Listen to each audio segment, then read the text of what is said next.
Hey there, everybody. Thomas Wood with ValueCharts.com. It is Thursday, March 19th, and we're going to take a look at 30-year Treasury bonds.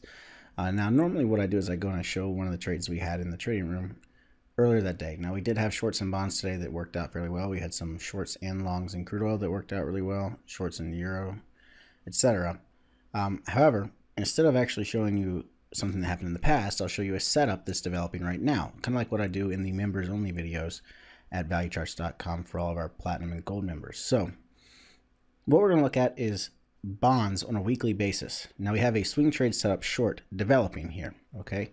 Now yesterday we had FOMC. Bonds ended up jumping quite a bit along with a lot of the other markets. Indices were up, gold was up, crude was up, all the ags were up because the dollar was falling. So a lot of the commodities ended up jumping.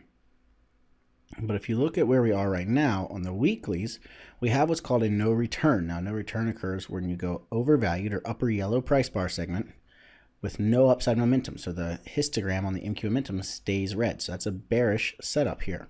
Now, that does not mean just jump in and sell bonds short, stick your stop up above the highs and hope for the best. It's not what I'm saying at all. But there's a couple things that are going for it for bonds getting ready to turn and potentially head lower. First, we were retesting a broken trend line here. So we had the previous trend line we had back here. We broke it 3 or 4 weeks ago, came down, sold off very nicely down to the support, hit significantly undervalued. Also ran right into that 50 exponential moving average, found support, and have since then bounced back up.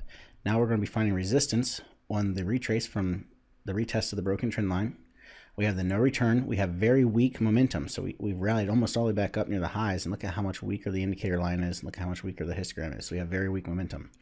So now what does that tell us? Well, that means, okay, longer term, we could be seeing bonds head down some. So what we want to do is watch our 240-minute price chart.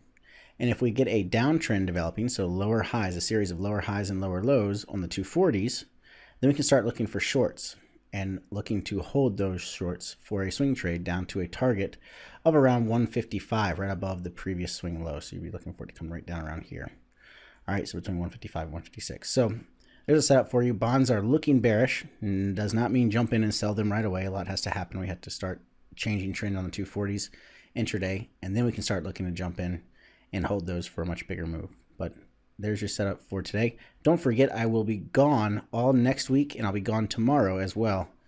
But I will be back on the Monday, the 30th of March. So I will see you then. And that's all for today. Don't forget, follow me on Twitter @TradesWithTom and on StockTwits @TradesWithTom. And until next time, happy trading.